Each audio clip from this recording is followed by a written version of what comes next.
These niggas wishy-washy, snitchy like Tekashi. I remember back to days on money in my pocket. Now I'm styling like a rich nigga's closet. Now hear my Samuel Hill voice. What's in your wallet? I got that fire. I got that fire. I got that fire. Fire, fire, fire. I got that fire.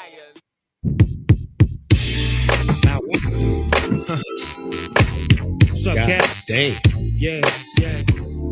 Jeez. Some motherfucking Doghouse Battle Cat collaboration right here. You know this motherfucker bang got to be. Hey, Straight West Coast style. I like Peep the script.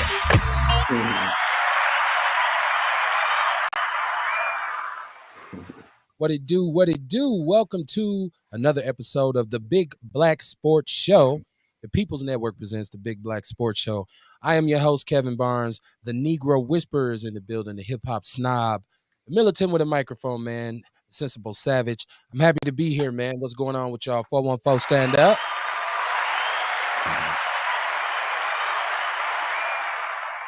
I am not alone. I got my esteemed co-host with me, my brother, Coach Tank. What it do, baby? How's it going, bro? Man, you know me, holding on like a hubcap in the fast lane, trying to maintain. What's going I on? feel you. Man, feeling good, man. Hey, it's been a while, you know. It's been a week. Oh, Feels yeah. longer than that, though, man, for some reason. I don't know. That lets you know that you getting bitten by the bug because it's only been a week. You say it's been a while. It seems like it's been a while when you haven't, once you get to doing this thing and you really get to getting your voice together and getting your presentation together, you start to miss it. It starts to become a part of what you do. And we're on, coincidentally, Mondays, Tuesdays, Wednesdays, and Thursdays. On Mondays, we do Outlaw Radio. Tuesdays, we do this, the Big Black Sports Show. And on Wednesday, I do another episode of Outlaw Radio. Thursday, I usually bring it home with Outlaw Nation. Outlaw Nation is crazy. It can be whatever. I have such a good time with the supporters, man, and the people who really rock with People's Network, man, on Outlaw Nation. I mean, I have fun with all the shows, but like Outlaw Nation, because it's just, it's whatever we talking about. It is what it is. I always say that. It is what it is. Normally, I try to be a little bit more topical, a little bit more, trying to have things pointed in a certain direction. But tonight, we're going to talk about sports. Why do we do sports? Why do I do sports? Why did I include this? Now, I want you to understand, I just told you I'm on 4 days a week. I do not expect you to tune into all 4 shows. Just pick 2 of them. Say maybe Monday, say Wednesday, maybe Tuesday, maybe Thursday. You start getting a little feel for the variety of what we do here on the People's Network. You listen to 2 of them, you're going to listen to 4 of them eventually. I already know how this thing goes, right? I already know how it goes.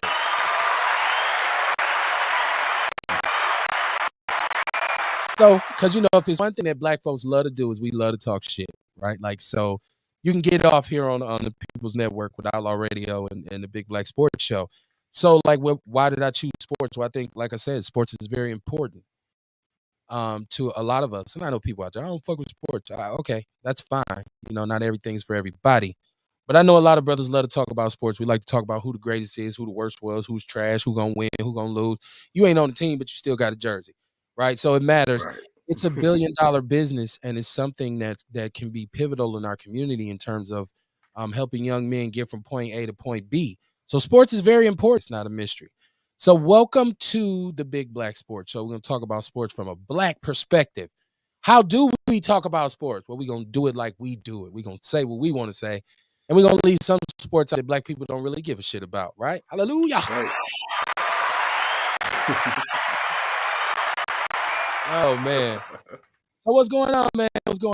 How you feeling, man? Man, enjoying this weather, man. 80 degrees in Milwaukee. That's crazy.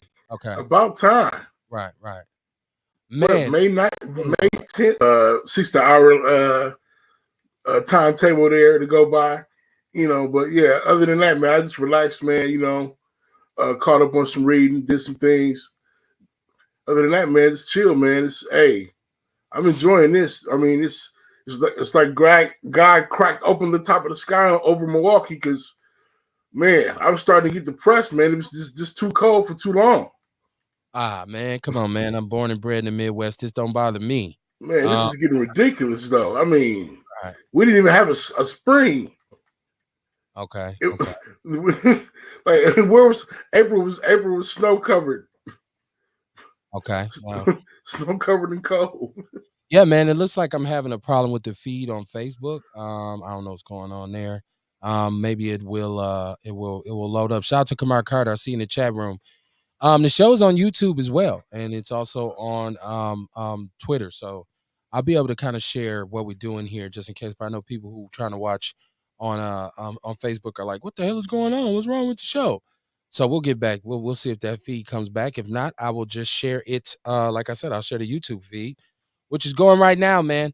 But yeah, man. So it's crazy that just we're off for a week, right? Like it's not even that long, and then there's so much happens, right? And so Right. like now before we left, correct me if I'm wrong. Had the draft happened yet?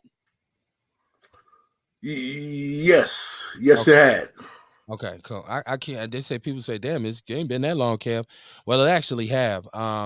But so we've been talking about the Packers draft class. I want to start there, but I also want to start on this the biggest controversial issue right now is that there are people complaining because the Packers drafted all players. I did you see this?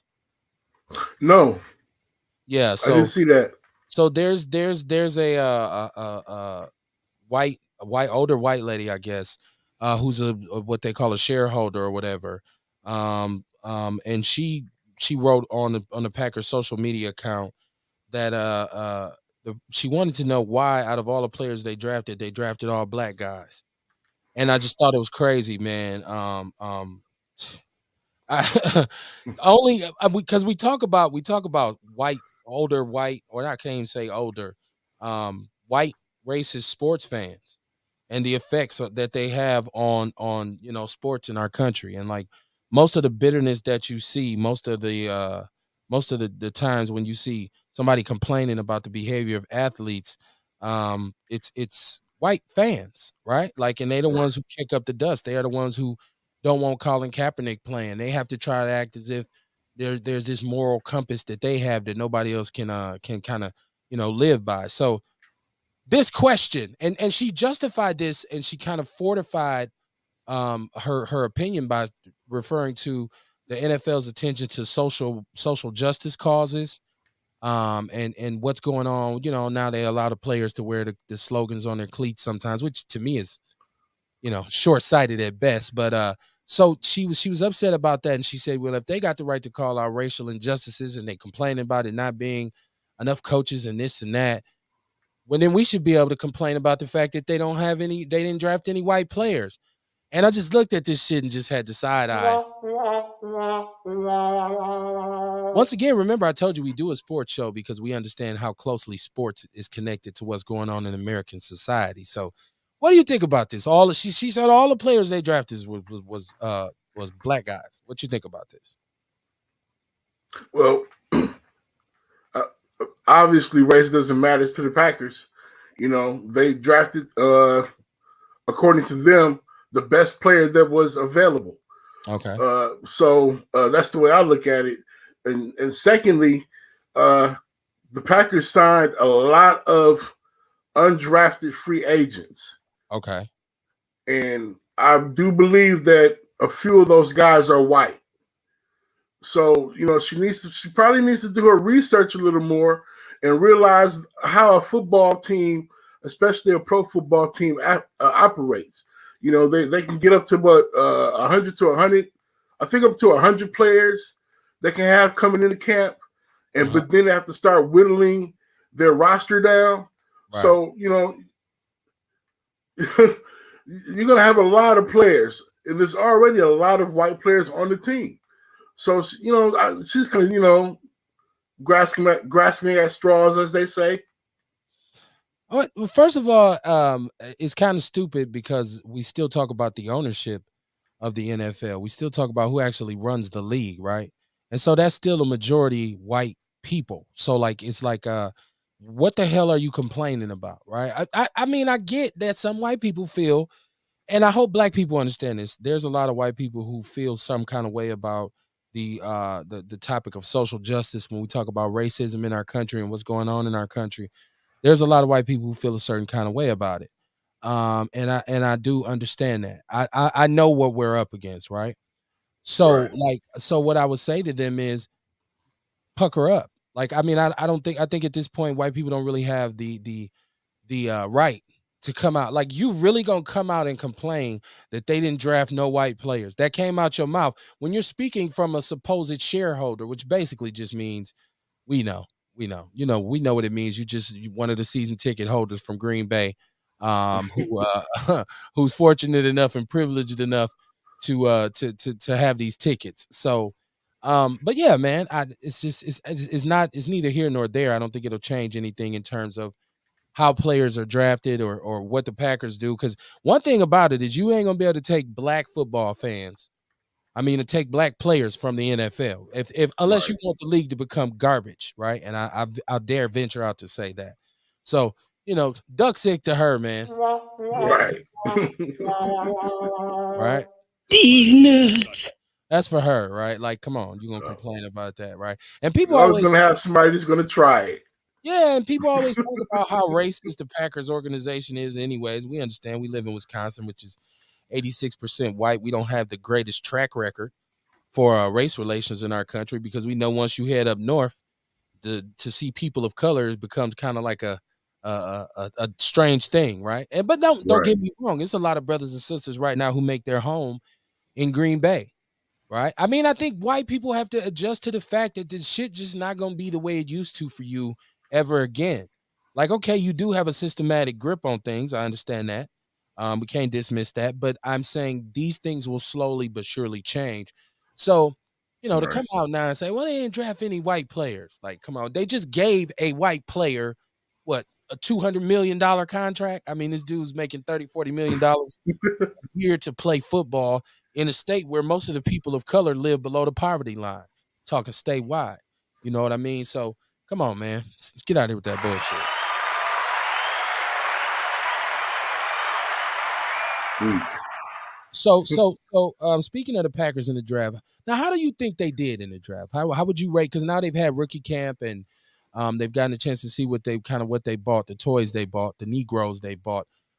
How did you rate their draft when you looked at them position by position? Well, you know what? At first, I didn't like the draft. I wasn't happy with it, but later, after I was able to really analyze what they did, they had a really good draft, and they got some really good players. At first, I was doubting those boys from Georgia, but I think we may have maybe with the top 10 draft, one of the top 10 draft classes. I think we're around 12. I was going to go over the actual rankings, how they ranked every team.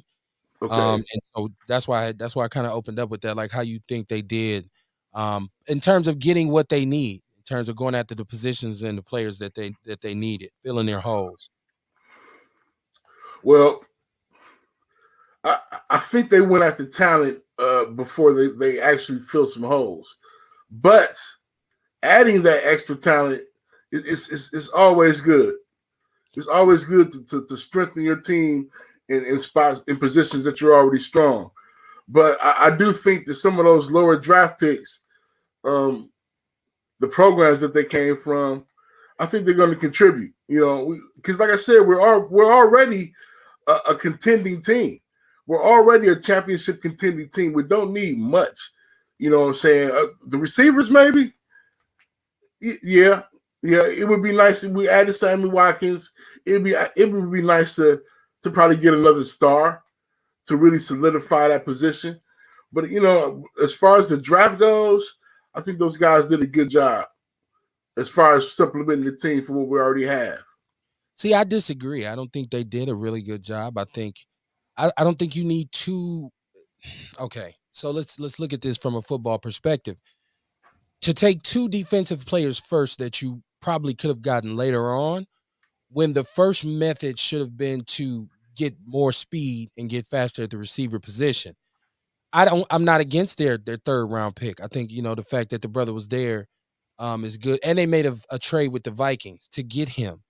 But in terms of taking two defensive players in the first, and these weren't. Let's understand that the NFL is all about intangibles, right? So it's not necessarily the best players on each team. A lot of times it's the best prospects.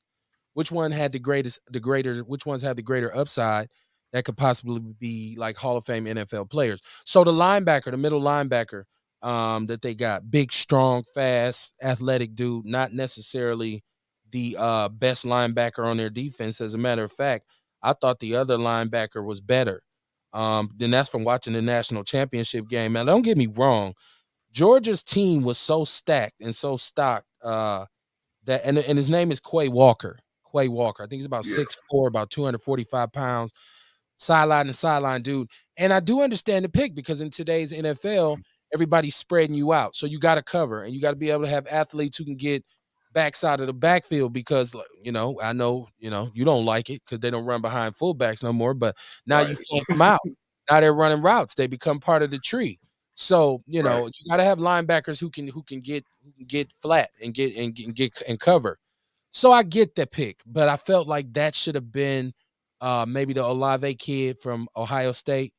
I felt like it should have been him, but it wasn't. And then they got the big tackle, Devontae Wyatt, who Georgia's defense was phenomenal. Like I don't know if you all watched any of Georgia football last year, but they had a team. It's like they had the most kids drafted in the first 2 rounds ever. And now we're talking about historically, we're comparing them to the great Miami teams. Ohio State has fed the NFL for the last, I don't know how long. Alabama, you know what I mean? So, but Georgia was stacked, right? Full of black athletes. Right. Well, those damn black athletes that Mary, whatever her name was, who's a shareholder for the Packers, was so upset about. Now then they did get Christian Watson in round 2. I said third round. He was round 2. And then they took an old lineman. Then they just went receiver again because they got the Romeo Doubs kid out of Nevada who actually put up big numbers in college, but supposedly there's some limitations to his game in terms of separating from DBs and whatnot. But I can tell you this, man. The one thing about this thing is scouting is not a 100% science. And scouts miss all the time. Right. So, and this is why we talk about they ain't taking a wide receiver in the first round in 20 years. But look at the receivers that they've taken in the second round that have gone on to become great NFL wide receivers, all-time greats, and like Devontae Adams and Donald Driver and all these dudes, Jordy Nelson. Like these dudes were like ran the NFL at their peak, and they were second round or better. So, but I'm just saying, I feel like there should have been an emphasis. There was way more receivers. Right. And now we're talking about after you lead the first round. Okay, you took the defensive players. You take Christian Watson. Okay, so they took the offensive lineman in the third round from UCLA, Sean Ryan. And they took another offensive lineman later in the fourth. Round 5, they get their edge rusher. Finally, okay, you get it because you lost Zadarius. Kingsley Ngabare from South Carolina. Now, supposedly he's pretty good. Supposedly he was a pretty good. He's going to be a pretty good pass rusher. We'll see. NFL is something else. Like we don't know, but that's this. You don't know. It's not an exact science to draft people. The safety that they took, Tariq Carpenter, they took him in the 7th. And this is supposed to be one of these hybrid type athletes who can play safety, but in the NFL he's probably going to play linebacker. See, once again, you stocking up with speedy hybrid athletes who could play in the box or drop out and cover. Right. Then there's this huge defensive tackle, Jonathan Ford out of Miami. He's like 6'5", 350 pounds. Like, I don't even know. Like, that's just too much person for me to even conceive of. That's a good pick. I don't know. He might look like Tarzan, play like Jane. We don't know. Just because you're big doesn't mean, well, just because he's big, I don't know. They say he didn't really put up numbers at Miami, but But they say he was stout though. Supposedly. They say he was stout. They say he made it to where the linebackers could eat. Okay. Which is, if you put him on the nose, that is an absolutely huge individual to having a zero technique over a center, right? And then you have what's Kenny Walker, and is that his name? I'm sorry, I was getting his name wrong. I forget his last. Kenny Taylor, whatever his name is.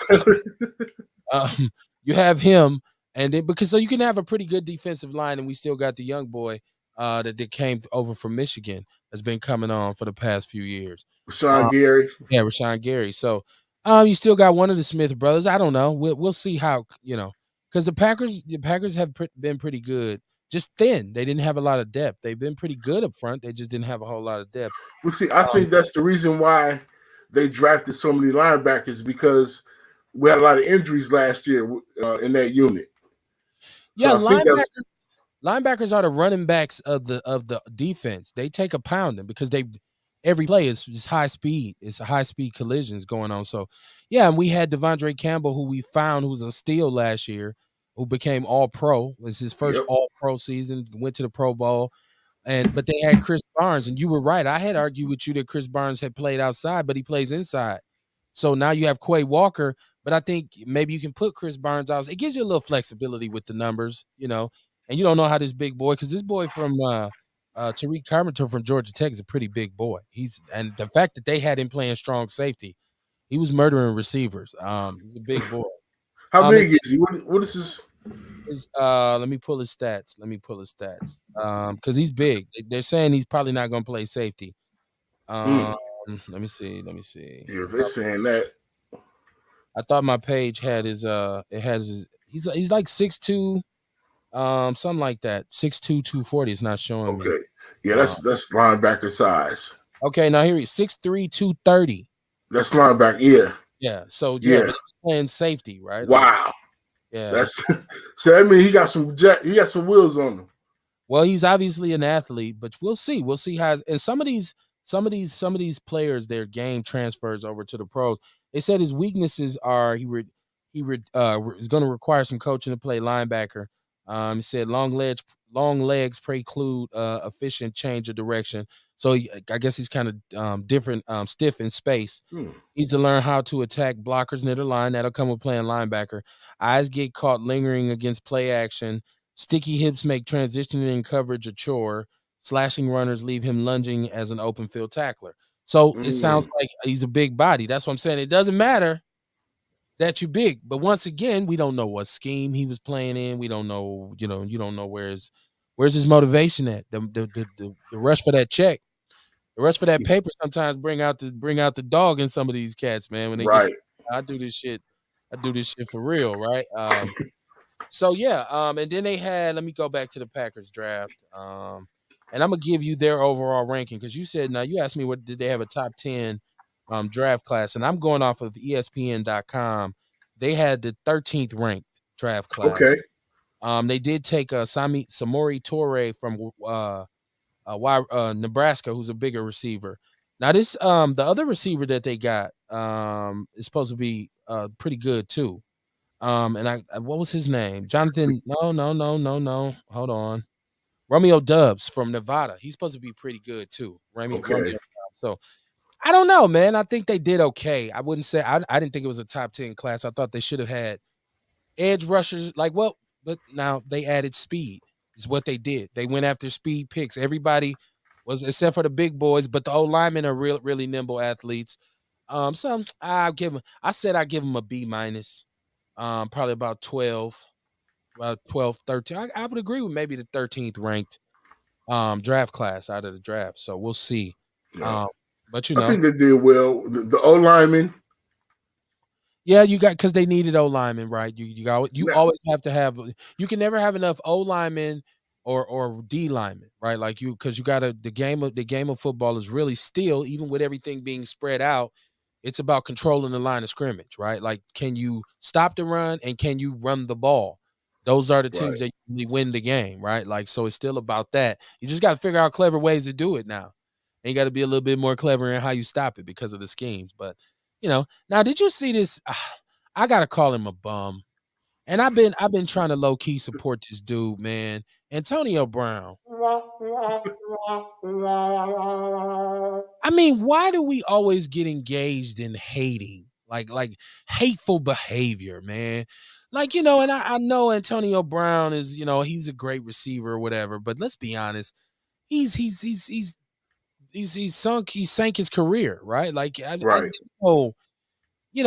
be a great story if Antonio Brown could come back to a team and just shut up and play football and put up a couple more 1,000-yard seasons and just retire.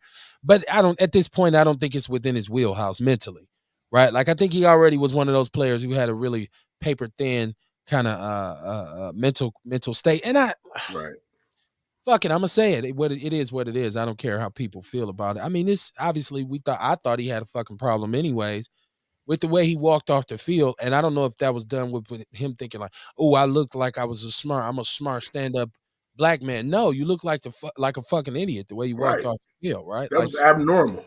right, and that pretty much because I'd be upset. Now I wouldn't be upset because I'm never hating when somebody go get their money. But to me, it'd be bullshit if you allow him to come back, but Colin still doesn't have a team. Now, speaking of Colin, the reason I'm saying all this about him is because he was on a podcast in which he starts saying Colin Kaepernick was a trash quarterback and he ain't done shit for the hood and he's fake and all this. Come on, man, with the bullshit, man. We listen, it's 2022. We still on that? Bro, you a millionaire a million times over. You know, I feel like in this situation, you doing the white man's bidding. You know what I mean? Like, cause okay, say you don't think he's a good football player. Say you think like, okay, well, he ain't that good as a quarterback to me. Say that. To go and show he ain't did shit for the hood. He ain't did, how do you know? How do you know? I just thought it was shady of Antonio Brown. And that was very shady, man. That was very shady. Yeah. And you know, like go ahead, bro. No, but you're right, man. That's haterism right there. That totally uncalled for. First of all, he wasn't trash. He was a pretty good quarterback. He was an all-pro quarterback. And wasn't he also a Super Bowl quarterback? He went to the Super Bowl. They lost. I don't think anybody, if you a Packer fan, you damn sure better be quiet because he came to Lambeau and ran, what do you have, 190 yards against the Packers? And just the 49ers destroyed us. We thought we was going to the Super Bowl that year. He lit us up. Right. So he's proven that he was a good quarterback, man. I mean, come on, man. You're right. It's destructive. Self-destructive, man. He got hurt, which so oftentimes happens when you play in that game. We all know. I mean, it's not like y'all playing tiddlywinks. This dude's a pro quarterback, and he runs the ball. So he got beat up. He had to battle back. He earned his spot back. They actually had some success, and then that's when this whole thing happened. Now, look, once again, I'm not saying he's the greatest quarterback ever. But for me, the struggle is real. To me, what black people have to go through in this country is real. And anybody who ain't really addressing social issues, to me, you're a sellout.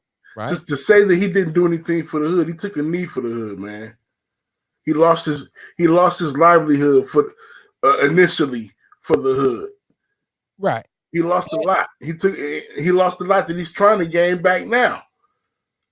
Which I disagree with, but he done what a lot of people won't do, which is they put their shit on the line. He put his shit on the line. But he put his, and don't get me wrong, people say he didn't got money since then. Okay, so what? I'm not counting his money.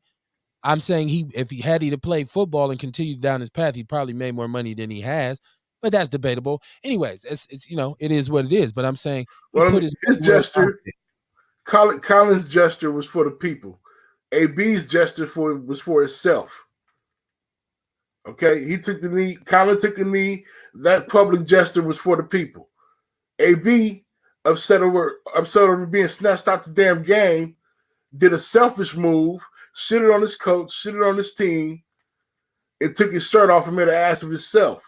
So, so how can you come on? Well, what did you do for the hood? How was that good for the hood, AB? Well, that's what I'm saying. To speak out on the fact that the brother, whatever he's done, because one thing you cannot argue about, you can say whatever his motives were. And I heard, what's the brother name who's on ESPN all the time? The big D lineman, Marcellus Wiley. I've heard him criticize Colin Kaepernick and all this. You don't want to play football and this and that, whatever.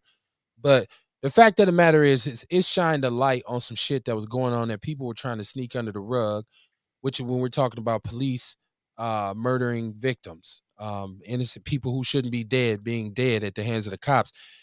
And then what happened? The whole goddamn world went crazy because George Floyd happened after that, right? Right. This in itself should have been enough for the hypocrites who own the teams in the NFL to turn it around and say, we might as well let him back. Shit, everything he said was, there it is. That's what he was kneeling about, right? And so, Antonio, I don't know what philanthropic efforts he's involved in. I don't know what he does for the community. I'm not going to speak on it because he's from the hood in Florida, I'm guessing. And he may do a lot of things for his people. But nobody has the right to criticize what he does, just like he doesn't have the right to criticize what anybody else does. I guess the moral of the story here is this is why you can't ask some dumbass athletes anything about what's good for our people, right? Like, just go catch a ball. Like, I sound like an old white dude at the end of the day because I'm like, shut your dumb ass up and just go catch a ball. Right. Oh, I forgot. Nobody wants you on their team.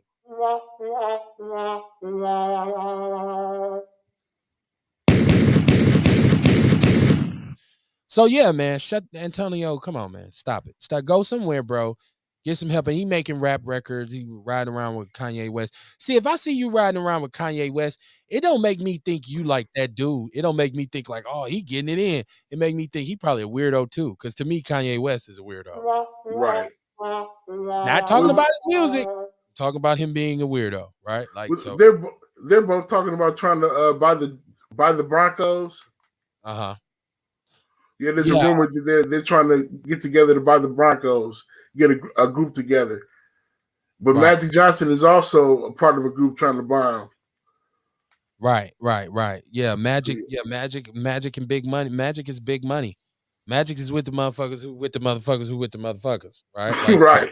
So, Magic, him and Byron Allen, who we talked about as a black billionaire businessman who's black, as well as talked about he wants to purchase the Broncos, which we'll see how these racist right wing Trump loving NFL owners how they're going to go about this, because they ultimately kind of vote, I believe, on who can purchase a team, who can get in their club. Right. Mhm. Let's see how they'll deal with this. I don't like, once again, football is my favorite sport. Football saved my life. But when it comes to the NFL and how it's governed and who it's governed by, These nuts. I don't even like I don't even watch anything except Packer football. And that's solely because it's something that my father and I established when I was a little bitty kid. And so it's just something that I've done, you know. So and shame on me for even supporting the bullshit with them, but I can't. It is what it is with that. I got to watch the Packer game, right? So now, did you want to talk? Okay, so in terms of you want to know who the top 10, who's considered, and we can talk about it now because hopefully God has blessed us enough to when the season starts and we start to see how these picks pan out, we can refer back to this show and see if this was accurate, because I want to give you who had the top 10 draft classes. Okay. The first one was the Baltimore Ravens. They took Kyle Hamilton, who's first overall. Well, I'm not first overall. Their first round pick, I should say, was Kyle Hamilton, who's a safety at Notre Dame, who's a really good safety. I seen him play. Taller kid, run like a deer, got range. I seen him playing center field, picking off passes on the sideline. So he's a good athlete. Tyler Lindenbaum, who's supposed to be the best offensive lineman in the draft, from Iowa. They took David Ojabo, the edge rusher from Michigan, who tore his Achilles at his pro day, but he still is a phenomenal athlete if they can get him back. Travis Jones from UConn, Daniel Falele from Minnesota, who is a huge offensive lineman. This dude is a mountain, man. I'm trying to tell you. Then they took a tight end from Iowa State, Charlie Kohler. They took the Jalen Armour Davis, the cornerback from Alabama. Alabama's another defense that was just stock loaded with players. Isaiah Likely, tight end, Coastal Carolina. Demarion Williams, and they took Tyler Beatty, who's a running back from Missouri. He went round 6. There you go. Was any running backs taken in the first round? I got to get at you. I don't think so. Damn, who's the first back off the board? Did they draft any running backs? Lord have mercy. I think the Washington Commanders drafted a running back. I think they were first to take one off the board. Let me check. But I think they were. The number 2 draft class was the New York Jets. They started with the cornerback from Cincinnati, Sauce Gardner, who looks right now like he's going to be the real deal in the NFL. Sauce Gardner. Watch him play. They got Garrett Wilson from Ohio State, Jermaine Wilson, who was available. Jermaine Johnson, from Florida State, who I watched play, who was a phenomenal player, outside edge player type, and he was available, and the Packers didn't take him. They didn't take him. They took the other boy. They took Quay Walker over him, and I thought they should have took Jermaine Johnson. They got Breece Hall, round 2, from Iowa State. He went in the second round. They got the Right. tight end from Ohio State, and nobody else really. Nobody else that's big time. The Chiefs were third. They got Trent McDuffie, a lot of corners. They took him as their first pick. The Chiefs are another team that needed receivers. They got Sky Moore, who was a wide receiver from Western Michigan. Never heard of him. Right. He put up a lot. He put up big numbers. Detroit was 4. They got Aiden Hutchinson, number 2 overall, the big edge rusher from Michigan. They got the boy Jameis Williams from Alabama, who they say I think he hurt his knee in the national championship game. But they were saying that he was like the best receiver in the country, and actually Alabama had 2 top-notch receivers who were hurt. He's the other one who got hurt, I believe, in the national title game. And he after the first quarter, I think he had already had a touchdown. Like this dude. Yeah, he was balling. He was killing them. Yeah. So, let's see. The Eagles are the 5th ranked draft class. They took Jordan Davis, who's the other huge D tackle from Georgia. I think he's the one who maybe ran like a 4.4 or something like that. He's like 6'5", 260 or something, 270. He's huge and he's fast. Let's see. And I'm just kind of going through them. The Seattle Seahawks had the 6th ranked class. They took an offensive tackle first. They took Boye Mafe from Minnesota, who I just happened to see playing against Ohio State. Yeah. Good kid. He was good.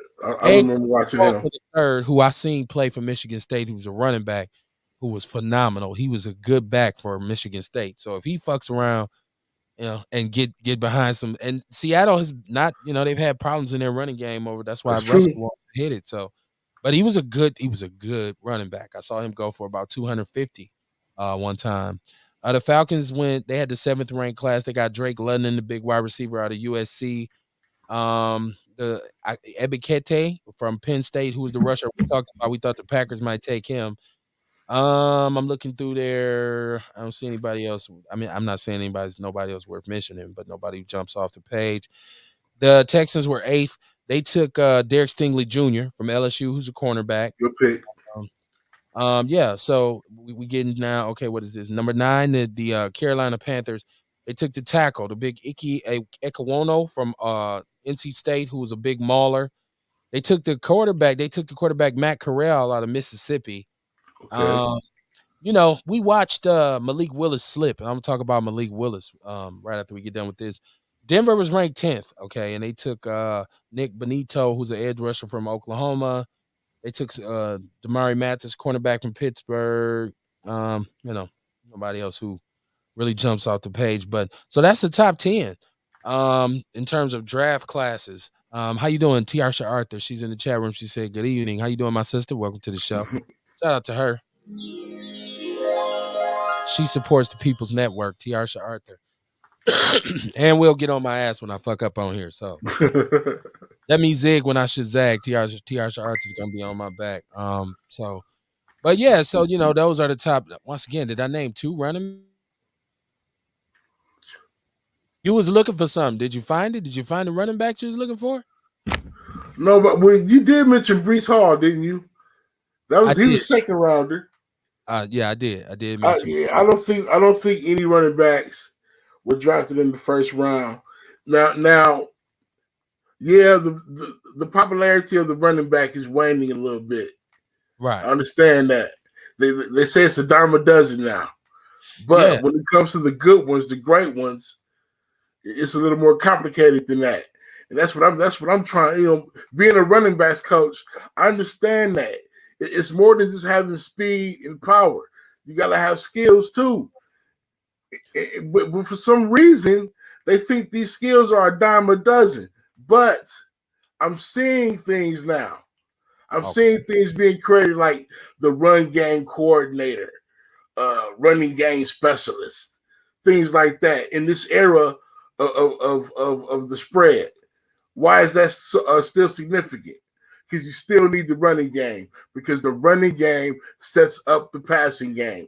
You can't pass the ball unless you can run it. Yeah, okay, that sounds good, but I gotta give you this.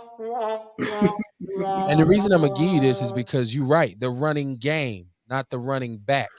So right now you have a lot of receivers who run the ball, Debo Samuels, a lot of reverses, a lot of jet sweeps, in which tight ends get pitches now and run the sweep. I mean, what they call H-back. So it's not necessarily the running back. Of course, we know it's important to run the ball, but there's many different ways to do that. It doesn't necessarily have to be that halfback who does it. You know, you got a lot of running quarterbacks now.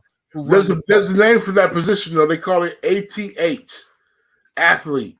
That's the athlete on your team that can play more than one position. That's an ATH. Okay. Once again, you said running game. Okay, we were talking about running backs. We wasn't saying run, because if that's the case, I mean, running backs can get involved in the passing game and be considered part of some do. You got McCaffrey, but a running back is a receiver though. But he's not a receiver though. Right, but they're involved in the running game. They're heavily involved in the running game. When you say wide receiver, you say passing game. I mean the passing game. I'm sorry. The running backs are heavily involved in their receiving games. Kamara and McCaffrey. Right. But what I'm saying is that proves my point, because when you talk about the passing game, you're not specifically talking about receivers. So when you say the running game, you're not specifically talking about running backs. All right. So they say now 5th, 6th round you can find an all-pro running back. Just because everything's so spread out right now. I mean, if that's the case, run off tackle. That can go for any position. You can get lucky. Like we just said, recruiting is not. It's not recruiting true. is not. Recruiting is not. It's not 100%. It's not the type of thing that you would want to count on per se for a player. The recruiting sometimes is off. Sometimes the recruiting is off. You may recruit a player and say, hey, this player is going to be great. He's going to develop well. He gets to the league and he can't even tie his damn shoes. Okay. But while he was with that lesser talent that he was playing against, he was showing his ass. But now he's going against bigger, faster, stronger players, and he's not excelling at his position anymore. Like I said, some running backs are great. Some can do everything you ask them to do. Receive the ball, run the ball, pass protect, all those things. Hell, even Peyton Manning will tell you the best player he ever played with was a running back, Marshall Faulk, because Marshall Faulk saved his ass his rookie year. Did you just say Peyton Manning? The great Peyton Manning. 20 years ago? Yeah, 20 years ago. Great Peyton Manning, man. He ain't played in 15 years. But he's a great quarterback. What? Of course. I can quote a great quarterback. Man, you got goddamn go back and get goddamn Lynn Dickey and ask him. Why does it matter how old they are? I can quote a great quarterback when he said, "Come on, dude, come on." Oh, no. And once again, I disagree with you because you said that's any position. That's not true. It's rare that you find a great left tackle in the 7th round, 6th round. You got to get them top-notch offensive linemen, premium offensive linemen. You're lucky if you catch a cornerback, a shutdown cornerback after this 3rd round in the draft. You lucky. It happens, but it's not like with running backs. Running backs is just so the position has just lost so much value that you can find. I can find a 6, but first of all, let's say this. I agree with you in that recruiting and drafting and all of this stuff is an inexact science. But what I'm saying to you is the odds of success for a 4th round running back or a 5th round running back in the NFL who goes to the right offense and the right scheme is way greater than a cornerback who's drafted in the 6th round because of whatever limitations he has. Like we just talked about the safety from Georgia Tech. When you got stiff hips, if you can't cover, if you stiff in your movements, and if you're a cornerback, when you have those limitations, you get drafted later, right? Now, are there some gems who've been found in later rounds? Of course. There's some cats who was undrafted who became Hall of Fame players. But we're talking about the norm, not the exception to the rule. You talking about it could happen. I'll say this, though. I believe 2 situations that cause for the devaluation of the running back. 2 situations. The spread offense. Okay. Right? The spread offense. They're passing the ball much more now. Right? Open up the field, quick hitting plays. Okay? That devalued the running back. because now instead of running for 2 or 3 yards, you can throw quick hitch plays for 2 or 3 yards West to Coast move the ball. To move the ball, right? The West Okay, Coast and- offense. Right. So quick hitting plays. Second of all, the emergence of the defense. The defense has to change because the offense has changed. So now what's more important? Cornerbacks and edge rushers. You're trying to get to that quarterback before he can make those, before he can check off and make those decisions. You need good cornerbacks because now you got more receivers on the field. You got 3, 4, 5 receiver sets on the But field. you're not going to So play with 5 corners though, because that's why you have linebackers who are hybrid. So that's right, why and they're hybrids. can They cover. have to cover now. They have to cover. Right. Your safety's Right. got to cover. Your safeties can't sit back there and read as like they used to. Well, if you got a That's- free safety, he can. A free safety can still do that because he has deep pass responsibilities. You got to have more flexibility at a strong safety now because he has to play in the box more. Right. So, right. Right. And if you But why go- does he have to play in the box more if there's a spread?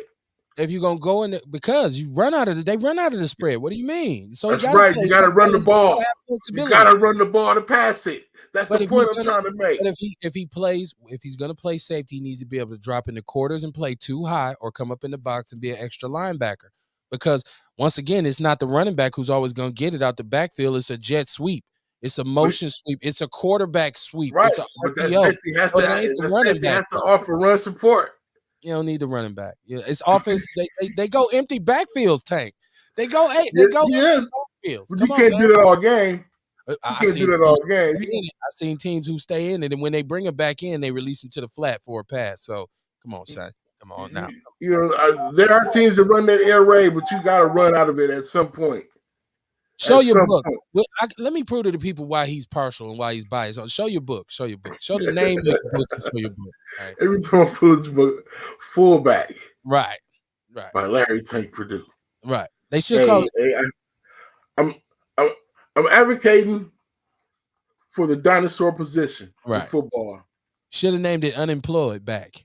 right. Hybrid. Now we're hybrids. Now they call us hybrid tight ends. Right. Well, H back, right? H back. He needed H to back. take- What the H stands for? What the hell is the H back? It stands for however we use your ass. Right. I guess. You want to play some D tackle? Get your ass in there. Go chase the I quarterback. guess. Yeah, he's Well, I'm a, speaking on the line. right. No, shout out to all the running backs, man. I done smacked enough of them in my football career. Shout out to all y'all, right? Nothing like smacking a running back in the hole to make your day, right? Some of the funnest shit on the field. So yeah, man. Now Malik Willis, who was a brother who played at Liberty, was a big, stout, athletic quarterback who people were projecting to be first overall, and then if he went from there to kind of like, oh well, it'd be the first quarterback picked, and he actually slid to the 3rd round, and the other quarterback from Pitt, who they said was the most pro-ready, Pickett, I believe, from Pittsburgh, and it's crazy because Mike Tomlin, who's over the Steelers, we thought black coach, black quarterback, but they picked Pickett. Now, a lot of people say because he played at Pittsburgh, their familiarity with him was there. But this cat, I guess, he played because he took advantage of the COVID joint. So, like, he is like old as NFL vets coming. It's like Chris Wenke, not quite as old as Chris Wenke back in the days, who went and played baseball. But I think he's 24, 25 years old, something of that nature. He's an older cat. People saying, his limitations are there. Whereas Malik Willis was a little bit more undisciplined, though. He's a running quarterback. Now, here we go back to how you utilize black quarterbacks when you get them in the league. They're never treated like regular quarterbacks. You always got to like, oh, he can run the ball. Like you get a few that are really looked at as passers, pure passers. But traditionally, the black quarterback is not looked upon as a traditional quarterback. So, what do you think about Malik Willis's slide in the draft? Yeah, I really thought that Pittsburgh was going to draft him, but I also realized that they were probably playing chess. They were probably trying to throw a few teams off, and they knew all along that they wanted Pickett. Sometimes, man, I guess in the position that Pittsburgh is in, you got a great quarterback that is on his way out. You know, He's gone. What do you mean on his way out? He's gone. But okay, but I'm just saying, though, he's gone. He's on his way out. He's gone. And the Steelers, man, they always been a very quarterback-oriented team. The star of that team has usually always been their quarterback. They love their quarterbacks. And, you know, with this guy being a local, you know, playing at Pittsburgh, you know, I can see the Steelers brass saying, hey, you know, let's start a new era with a local guy. You know, he'll already have that local push behind him. You know, let's go ahead, let's go for it. So I believe that they should have drafted Malik Willis. I think he's more talented. It's just that, you know, you got some offensive coordinators that are talented enough to mold their quarterback into performing the way they want to. And you got some guys who are like, you know, I only want a guy that can work my system. I only want a guy who's comfortable in my system. So, you know, yeah, I kind of think they dropped the ball with that, man. But I understand why they picked Pickett, why they went with Pickett. I think that I understand why they went with Pickett too. Of course, Malik Willis he was athletically, he was a much better athlete. Shout out to Earl Henning. He said if you're that good and you can play, they'll keep you around. If you're a good football player, you're entirely right, Earl. It's the name of the game. You got to make yourself valuable. A lot of people don't know that special teamers is where you can really make a lot of money and last a long time, especially if you're a long snapper.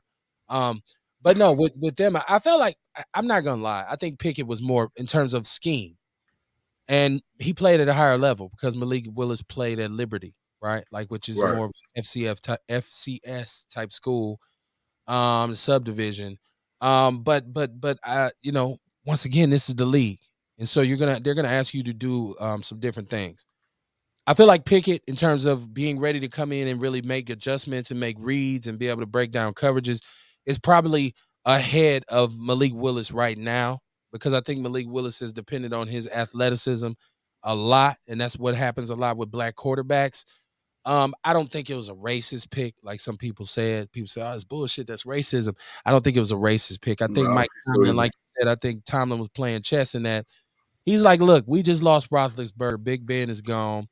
We have a hole at quarterback now, and we know that the boy Dwayne Haskins, who that they had brought in, I don't know what his progress was, but he passed away tragically. We know we've talked about his death, and then so you had the boy that Trubisky that they had brought in, who was the former Bears quarterback, who's still unproven. So right. I think Mike Tomlin probably looked at it like, yeah, I don't really want to build my house on a run around quarterback though. I want him to be able to run when it's necessary, because let's be honest, those quarterbacks who run around for a while, like you're going to get hurt in the NFL. Ask RG3. It finally caught up to Tavares Jackson last year. And you want a quarterback like a Mahomes who can run around, but he's a slinger. He's a gunslinger. Right. So I didn't think that. I think either one of those picks was really the dark horse here is Corral from Mississippi State, who they say is a better pure passer than both of them. Just not as ready because Pickett had more time. So, we'll see, man. That's what you love about the game. What is it? It's about to be June. So football is coming up. Camp. They just had mini camp for the rookies. So if you're a football fanatic like myself, where at a certain point in the year, I just be like, God damn, I just want to watch football. I don't, the NBA season is, we in the playoffs. We're going to get to that next. The Bucks lost last night. But yeah, man, when it starts getting time for football, you start getting a little anxious for some football. It comes right on time. That's right.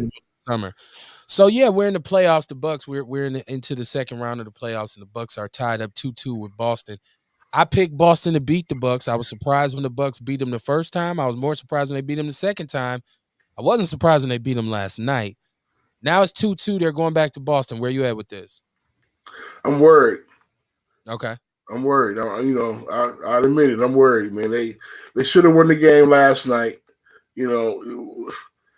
We keep blowing leads, man, and at some point, somebody on the bench got to step up and score. And if for some reason Bobby Portis got to play more, man. What's wrong with Bobby Portis? But Coach Budenhauser is running his same rotation that he's been running all year. I think the weakness here is that Middleton, who when he does provide a spark, is usually when it's needed. But Grayson Allen, who you probably thought was going to have a much bigger series, who was huge against Chicago, and Pat Connaughton, have not, to me, they've not told their. I mean, it's 2-2. I can't say they haven't done what they need to do, but I feel like they should have, be having bigger games. They have to find somebody. I said this during the season. You need another scorer. You need another 25-point game per game scorer. Like, I like Drew, but Drew is mostly for his defensive capabilities. When he has an offensive outburst, is fine. Bobby Portis seems to be kind of like a role player who can provide you points, but I think he needs to be kind of like the second option. I think, and of course we know Giannis is the first option, but I feel like you need two first options, right? Like, so I know we talked about on the show people don't want to play in Milwaukee and whatnot, but I predicted the Celtics to beat the Bucks because I felt like the Celtics had a better team. When they won the first one, everybody was running around saying, well, the Bucks are too big for Boston. Their size is going to give them problems. But when it comes to young talent that can score and put in buckets, the Bucks just, to me, they didn't have that second option. Even before Middleton got hurt, but most definitely since he's out. Yeah, I'm Right. you said worry. I'm just riding on the fact that I picked Boston in the first place. So I don't know that I can get worried. I gotta have my poker face on because I already picked them to win. I say worried because we did beat them without Middleton. So Twice. Twice. So I'm holding on to hope. It's just that we're going back to Boston. I wanted us to sweep at home, man. I wanted to sweep at home. Right. But wow, yeah, we're in a tough position right now. And the free agency period, man, we didn't do enough. And we talked about that during free agency. Right. We talked about that, man. They're not making any moves. They're not making any good, strong moves. So you talking about where somebody is. Where in the hell is Ibaka? This trade didn't turn out like I would have thought at this point. Ibaka would have been much more of a contributor for the Bucks. Exactly. I just don't see it now. Like, most games he doesn't even play unless I'm missing something here. Why is he not playing? I don't understand that. Right. Why is he not? Their rotation right now seems to be kind of thin because I see if Giannis is doing what he needs to do, and you can't take anything away from Giannis. Like, I don't care what people say. Like, I mean, Giannis, a lot of people want to hate on Giannis. You can't. To me, whatever. Giannis is one of the best players I've ever seen. But I also don't believe Giannis is the type of player that can carry a whole team consistently to victory. He carries the Bucks consistently, but when they run into teams like Boston, you've seen when a couple years back when they played Miami and they built the wall during the regular season, they was getting handled by some teams, and Sacramento being one of them. Giannis can't carry the Bucks. People say you lying because he beat them in the finals last year. Well, he beat them without Chris Paul, right? So. Right. And he beat the Nets without Irving, and people now say, well, that wouldn't have never worked anyways. But I think Giannis is the greatest player I've seen, but I think you need something to go with him. Like, even Jordan, as great as he was, until you provided Pippen, until you provided Rodman and all those brothers, until you provided that, Jordan didn't win any titles. It's the same thing while LeBron always wants to go to a team with some other ballers. They say, he just want to be on the super team. Yeah, because he don't want to have to be responsible for a 120-game season, and he has to shoulder most of the burden. You got to have something else. So it's gonna hurt. We had the championship for 1 year. I know y'all out there looking forward to it. Y'all want to say Bucks and 6 again and whatnot. And don't get me wrong, shout out to the Bucks forever for winning the title last year. Like, I'm so happy that I got to see that, because the last one I wasn't even born yet. So I was so happy, and they have been one of the best teams in the NBA over the last 5 to 7 years. If they didn't win it, they was in the hunt for it, and that's the reverse because the 90s was shitty. I grew up with the Bucks being the shit, right? Like, especially in the 70s and the 80s, and then we got to the 90s and it was garbage until you got the big three, and then they went in the toilet again. But they've been able to sustain some winning, and so maybe next year. I think they can, because Giannis he's gonna be at his peak, right? Like, he's still in good shape. He's still a fairly young dude, but I think they got to really go out and get some more talent. You're gonna have to pull off some trades. I know that they had some salary cap issues. I seen the article where PJ Tucker was talking about. They told him, "Well, look, go out and get a better deal, and we'll match it." And he was like, he basically felt disrespected by it and was like, "Well, look, they didn't want me. They said they could replace me, and they did." I think PJ Tucker, you get your panties out of bunch, man. It happens all the time. If you because he was gonna get paid, they was gonna pay him. He just didn't. I mean, you got to pick between Miami and Milwaukee, and Miami is a top-notch team, so it's not like you losing much. So that decision is pretty easy, right? Right. Oh man, you wanted to move to Miami. I mean, I don't technically. I'm not. I've never even been to Florida, so I don't. But I can imagine. But people tell me Florida is one of the craziest places. Like they got little lizards that just walk in and out your house, all kinds of shit that bites. I don't know. Never been there. I intend on going because I do want to go to Miami and try to do some some fishing out in the sea. I've always wanted to try that, so I'm gonna go one day. But I mean, for PJ Tucker, it was his. He was like, "I'm out of here, man." I think he should have came back because they're sorely missing his presence. The Bucks miss PJ Tucker. I feel like they thought with Ibaka they was gonna have somebody to replace PJ Tucker, and they thought, okay, Bobby Portis is emerging.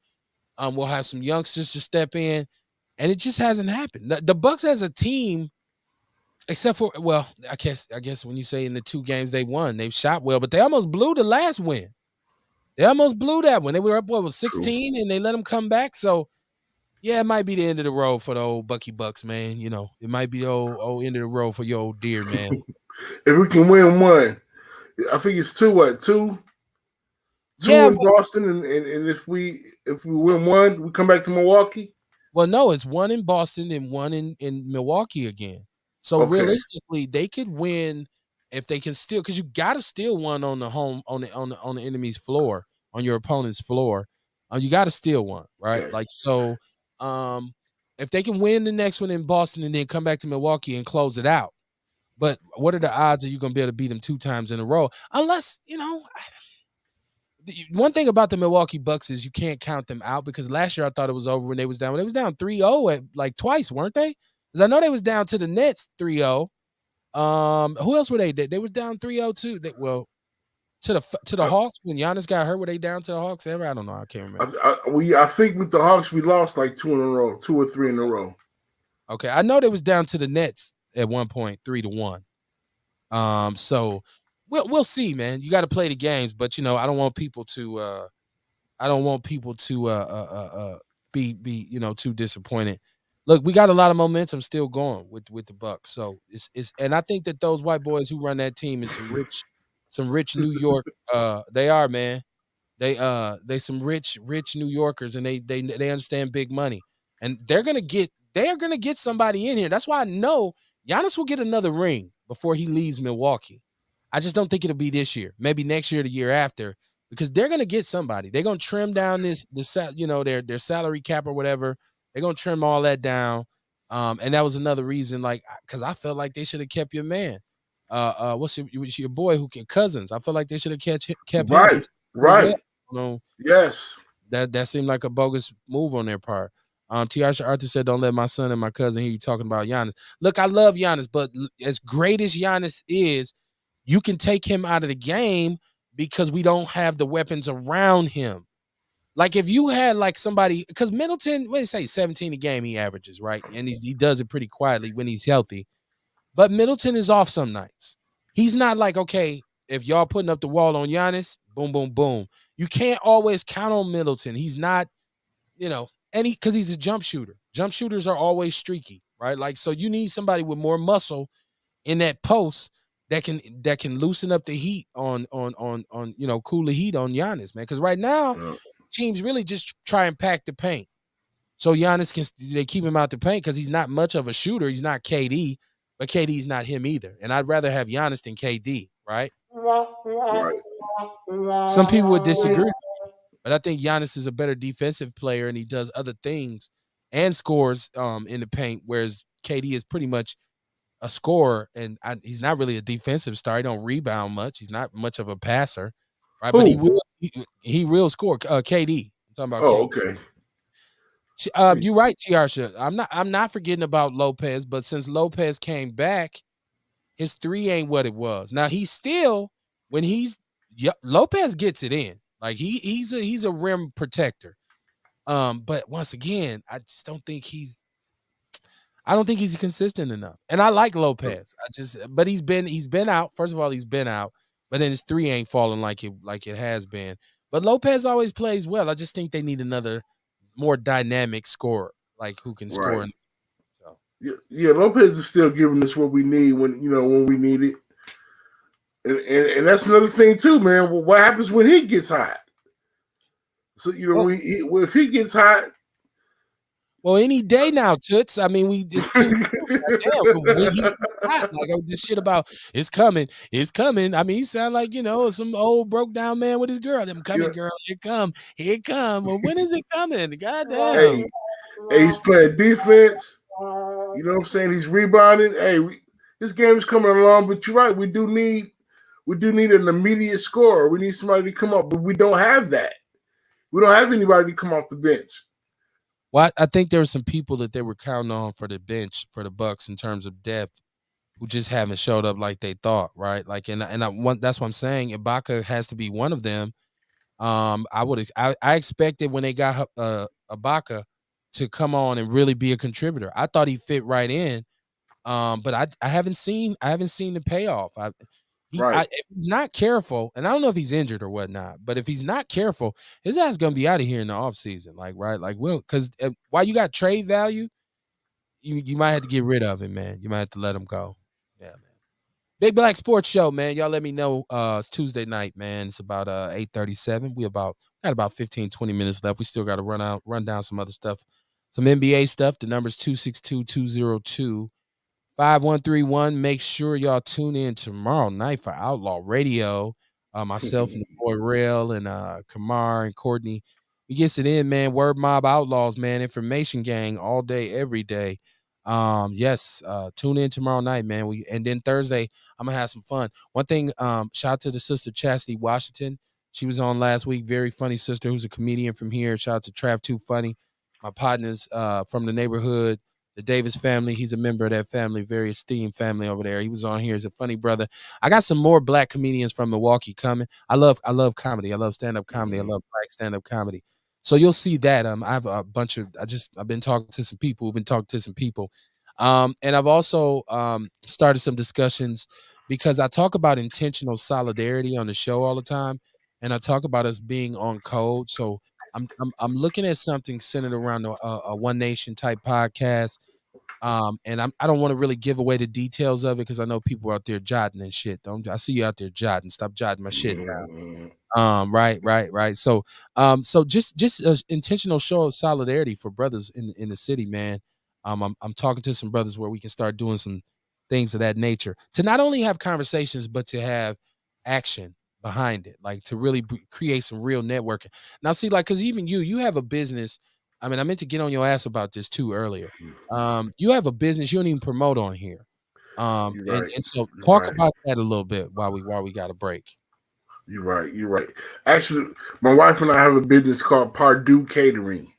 Okay. And we do catering. We do catering around the city. And she's pretty much trying to become exclusive with it. Okay. We're not trying to like really, we're not like trying to be as I don't know. Out here, y'all just want to do events. Y'all want just certain events. Right, just certain events. We're not really out here trying to do a lot of business. But we're trying to be exclusive, and one of the reasons for that is because my wife is very passionate with her cooking. She doesn't cook to hustle. Cooking is not a hustle to her.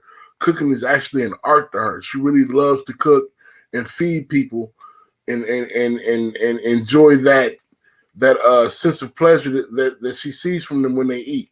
Okay. So she, she's pretty pretty particular about it. So we don't just take a lot of orders, but when she's inspired and she's ready to get out there, man, we get out there and we make it happen. But But I seen y'all at Dior Gallery. So are you all regulars there? Because a lot of people don't know about Dior Gallery. Kamar, who's on the show, always the Ghetto Witch Doctor supports Dior Gallery. What's going on with Dior Galleries on Friday nights? yeah, Friday nights.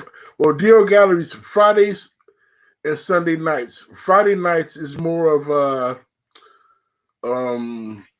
let's say weekend food. I'll say. Okay. Burgers and It looks like a festival in which like a bunch of people who are vendors or potential vendors. Right. It's a lot of fellow caterers that specializes. Some specialize in vegan foods. There's a guy that make great vegan egg rolls there and other vegan dishes, salmon bites and things like that. There's a woman named Gina's Creations, and she does all kind of soul foods. There's some guys there that do great ribs. They do great barbecue. There's a young lady named Linkoya that's pretty popular in the city, and she does a lot of good soul food dishes and things like that. And there's a lot of great bakers down there too. A lot of there's a couple of people down there that they can make some really good cakes, man. It's a lot of good food down there, man. We have been fat man to be in trouble down there, brother. We've been invited when they first started, and Kamar is he's very involved. He's very close with the owners. We were invited to come out there, and we're still invited. I've been recovering from my issue with my back, but we are supposed to get out and get mobile, and Dior Galleries we're supposed to start there. So we've been invited out there to do Outlaw Radio out there and kind of promote it. Tiarsha Arthur said her cousin Tiffany Robinson has a stand out there. I promote it in the People's News Network. So, but I big up all Black businesses. That's why I keep trying to tell y'all, if you're doing something positive or progressive in the community, holler at your boy. I promise not to knock the stuffing out your Egg McMuffin. I'm actually looking for sponsors. I'm looking for partners. Cash App right at the bottom. If you got something you want to promote, hit that Cash App. Shoot me your brand, your label, your whatever. We'll put you up a banner on the show. I know I do a piss poor job of promoting it because I usually just do this for a cause and not an applause. But there are opportunities here for me to promote people's businesses. So let's not. And I probably need to push that more. Like start selling. Hey, just get a banner. I can fill the screen up with banners advertising Black businesses in the community. So I need to get more involved in that. Earl Hennig said the Bucks will win the next 2 games. We'll see. That's a tall order. It's a war of attrition though, and I know the Bucks, the Celtics are a little beat up. I don't know if because the big man Robert, what's his last name, Johnson or whatever, he missed last night. Marcus Smart was hurt, but I think he came back, so they're a little beat up. Right. So I just don't think it's gonna happen. I don't think they have enough firepower to beat the Celtics. I think the Celtics are a better team. That's another thing too, and I'm with you, Earl. I'm with you. I think we can win the next 2 games, and even though I'm worried, I'll say this though. Tatum didn't play. He had 13 points last night. He was tricking a lot of shots. Okay. Who else? Well, Smart was tricking a lot of shots. Horford is supposedly the one who dominated. I was actually on the air. We were doing Outlaw Radio, and I looked, and the Bucks were up. And when I checked back, they was down by 10. I said, "Well, I'll be," as them country folks say, "I'll be a son bitch." Right? I see. Tiarsha Arthur saying, "How do we get in touch with Purdue Catering?" Okay, Tiarsha, you can go to Facebook and click in Purdue Catering, PARDIEU Catering. You can put it in the chat. You can put it in the chat. You can put it in there yourself. I don't know if you know how to work your computer though. I don't. I don't know how to do that too, Kev. Come on, man. I know. I computer literally. But no, but seriously, if she wants to get in touch with y'all, she got to do is holler at me. I'll pass your information along. But you can also go to. We're on Facebook, and it's Purdue Catering, and I can spell it out for you: PARDIEU Catering. We named it Purdue. My wife named it Purdue Catering because the French meaning of our name, the Purdue, is French for by God, for God. So it's named after the French meaning of our last name, Purdue. Did So you it's just put a little squiggly mark over there? Did you just do some French type shit, or Pierre? Did I hear you just do that? That's where we at. That's where we at right now, right? Hey, it's black. Hey, it's black French man. It should have never gave you niggas money. It's black French man. It's we like bull. Voulez-vous ce sache pas? You see me eating these French fries, right? You see me?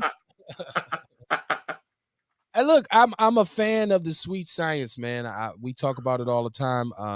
And Coach Tank is also a fan of the sweet science. And one of the top notch, one of the pound for pound kings, went down over the weekend. Never thought it would happen. Yes. Canelo Alvarez lost to Dimitri Bivol. I think that's how you say his name. But he's a light heavyweight. So Canelo's actually fighting, trying to win another, or did he already have the belt in this weight class, the light heavyweights? But he got outboxed, he got outpunched. He just didn't look like once again, we talk about styles make fights. And, you could be the greatest fighter in the world, but some cats just got a different kind of style. And obviously Bivol was a little bit more busy. He didn't knock him out, but and the last time you seen Canelo lose was years ago to Floyd Mayweather. And Floyd took him to school in a major way, but he was just dominant after that, just whooping ass. And then he took this L. I don't know. And so what do you think? How do you think Canelo, what does he need to go back to middleweight or? Right. What do you think? He needs to go back to middleweight, and he needs to stop ducking his mandatories. This was a duck fight. Okay. You know what I'm saying? His mandatory is Charlo. Mm-hmm. He doesn't want to fight Charlo. His manager already said, hey, Canelo has problems with black fighters. What? And his manager's on record saying that. Canelo has problems with black fighters. And it shows. How many black fighters has he fought within his last 4 or 5 fights? He fought Jacob. I forgot that kid's name. I think it's been one black fighter in the last 4 fights. And he's ducking his mandatories. He keeps running from his mandatory. So he'll go up a weight, take a fight, come down a weight, take a fight. But that mandatory at middleweight. I don't know about that, Coach. I don't know now because Canelo been fighting. He's been pretty busy. His activity level's been pretty high compared to a lot of fighters over the last 4 or 5 years. So he's taking on some boxers. He's taking some good boxers, but lately look at the quality. Okay. Like what? Who has he fought besides Golovkin? I have to look back, but he did whoop Golovkin's ass though. Right. So since Golovkin. I had to go back and look, but I mean, I don't think when you say Canelo, I don't think of a fighter who's ducking anybody though. He won't fight Charlo. Okay. I didn't know about the thing as his manager said about the black fighters. I didn't know about that. And also, it's also documented that he's also turned down a fight with Spence. Okay. For $55 million. Okay. He turned that down to fight Bivol. Got that ass whooped too. He's ducking, you know what I'm saying? He's running. Hands and feet put on his ass. His feet. I don't know, man. I think he realized that, the rest of the middleweights and the super welterweights are catching up with him, and he's got to fight those guys now. You know that's what I'm one thing about boxing. It's always a young Thundercat in the gym coming behind your ass. You better hold on and be strong. Tiarsha Arthur said Mike Tyson said he may come out of retirement. What do you guys think about this? First of all, let's say I'm happy Mike Tyson was not charged with putting hands on the crazy white boy on the plane. I keep telling y'all about crazy white sports fans, man. But you know what? For me, Mike, stay retired, okay? Because right now you're gonna get embarrassed, right? Like so. And the thing is, why do I say that? Because if you remember Mike Tyson's one of his last fights, he was actually knocked out and taken from the ring on a stretcher. He got his ass whooped. I was like by a big white dude. And Mike's prime is so far behind us. Don't get me wrong. The name itself invokes a certain kind of respect when we talk about Mike Tyson. Mike Tyson is probably in our lifetime the most scary fighter we've ever seen in his prime. And if you're old enough like myself to remember Mike Tyson when he was Mike Tyson, right? It was scary. It was like, man, dude is gonna actually kill somebody one day in the ring. Man. But that you haven't seen that in so long. I think Robin Givens and Don King kind of sucked that out of him. Pause. To remember that you would order the fight and you'd be like, man, am I wasting my $70, man? Is this fight gonna last past the first round? Yeah. Is it gonna last past 20 seconds? Yeah. Yeah, you're right. I mean, you say, goddamn, we got to hurry up because Mike's shit gonna be over in 10 seconds, right? Like, right. Because Mike Tyson was just, he was the perfect mix of speed and power and precision with his punching, and he was just a caveman. But that's been gone. That's been gone, and it ain't worth it to me to see what is Mike 55, 54, something in there. Like, it's like Roy Jones. Like people have forgotten because Roy Jones kind of pissed on his own legacy. Because if you're not a real fan of boxing and you don't remember the 90s, Roy Jones Jr. was one of the greatest fighters who I ever seen in my life in his prime, whooping everybody. Similar to Canelo, where he went all the way up to light heavyweight and beat Ruiz and got a title. But a lot of people say Roy ducked fighters at the end, whatever, what have you. People say that about Floyd. There's always some fight boxing fan who's going to say, he's ducking so. But that's the fun of sports. That's the fun of conversation. But what I'm saying, but Roy just kept fighting. And when he ran into Antonio Tarver, and once again, styles make fights. Antonio's style and Roy was at that point uber rich and had won all the belts. And he said, it's very hard for me to get up out the bed to fight anybody. Everybody wants to fight me. That's my Roy Jones Jr. impression. Remember how Roy used to talk? Well, right. I'll tell you. But he's still trying to fight, right? Like, so Roy is like, I feel like he ruined his legacy. Look at Bernard Hopkins. One of the best fighters you've seen. Talked all that shit, tried to come out of retirement, got his ass knocked out the ring. Listen, boxing a lot of times is a young man's game. Now, I do understand you've had the George Foremans. You've had some older boxers to come back and they kind of got off track and they had to come back and say, I'm gonna do it right this time. But that's not the norm. That's the exception to the rule. Normally, old fighters, look at Muhammad Ali. And we know now that Muhammad Ali was fighting past his prime because of some financial things, or whatever. But I think a lot of that too was just Muhammad saying, nah, I'm still better because I'm so much better than what the average dude could do. I'm still good, but it just was, look at what Larry Holmes did to Muhammad Ali, man. Come on. Right. And then look at what Tyson did to Holmes, right? Then look at what I ain't gonna even bring up Buster Douglas because I always say it's a fluke loss. If you want to see Mike Tyson get his ass whooped, watch him fight Lennox Lewis and watch him fight Evander Holyfield. Holyfield and Lennox Lewis. Holyfield beat the shit out of Mike Tyson, right? Like, that's why he bit his ear. God damn it. Now, Lennox, I was never a Lennox Lewis fan, but he beat the shit out of Mike too. He whooped Mike's ass. I believe he knocked him out. That was hard to watch because I wanted him to knock Lennox out. In the first 2 rounds, he was giving the first 2 or 3 rounds, he was giving Lennox hell. But all of a sudden, and that's the thing too. Mike said that if a lot of his fights, if they were with the distance, he wouldn't have made it. Well, I think Mike in that fight, I seen one of the funniest things I'd ever seen up to that point. Like I said, I've been such a boxing fan my whole life. There was a point in that fight, I believe, against Lennox Lewis, where Mike was in the corner and they put some ice on his eye, and he said, "Ouch!" It was the funniest shit that I'd ever heard in my life. So no, Mike, stay in retirement, man. Because from what I understand, he's doing pretty well with his weed sales and his appearances, and then Mike Tyson's one-man show that he did years back, where he did a one-man show, is actually funny as hell. Like, where he tells his whole life story.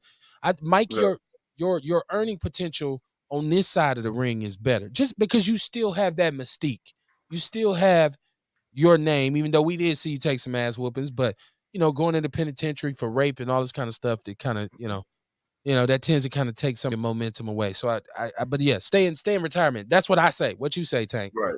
I agree. Stay in retirement. Okay. You can make a lot of more money doing what you're doing now. You don't need to take any more punches to the head, Mike. You're done, bro. Yeah. And so, like, I wanted to go go back and talk about some more NBA playoff stuff because I picked Phoenix to win it all, and they have in a wrestling match right now. I think they're 2-2 as well, I believe. Yep. I was questioning, like, because I'm watching Golden State and I'm watching the Grizzlies because I think Ja Morant is like the next best thing. And I seen where Ja Morant, because now they're saying he's out for the rest of the playoffs with a deep bone bruise on his knee. But I saw Jordan Poole, who ironically is from Milwaukee and who attended Rufus King, such as myself.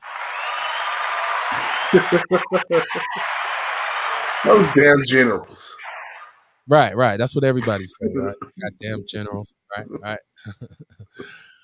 It's a whole other story about that. Like not even being like, I remember being a football player and like, no, it's not like we were ever a threat to win state, but people just prided themselves on wanting to beat our ass because we was King. Like, we beat King, goddamn it. Like, and sometimes we had to get to the point where I said, well, no, you didn't. We beat y'all ass. Think about it.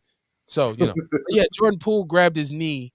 And I don't know, was this a dirty play? What was it? What is that all about? I didn't even understand the whole sequence. See, I did not see that play. I didn't see that injury.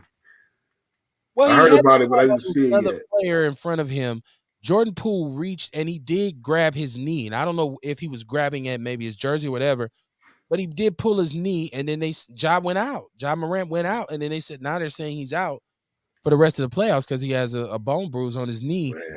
And I guess he had tweeted, like, broke the code or something like that. And then he deleted. I'm like, that didn't look like a dirty play to me. First of all, I've never seen one player grab another player's knee and pull it and he's hurt. I'd never seen that before. So I didn't think it was a dirty play on my fellow general. Were they going for a loose ball? They both were going for a loose ball? Ja had the ball. And it looks like he was squaring up with the ball, and then it was two players. I can't remember. Maybe it was Draymond Green, maybe it was Steph Curry. Ja had the ball, and Jordan Poole reached in, and he did grab his knee. He did grab it. They've been showing the replay on SportsCenter around the clock. But I didn't. Who did he snatch his knee loose? Like, I was like, what the hell just happened? So I thought maybe somebody up there in the chat room who had a better understanding of the sequence of events would have, kind of be able to put me up on game, because it didn't really look. It looked crazy to me. I was like, what the hell just happened? Because I know he wasn't trying to. I know he wasn't trying to hurt him, but it did happen. I would like to know what the call was. I believe it was a foul. I know that the other there was another player for the War it was for the Grizzlies who put out Gary Payton's son.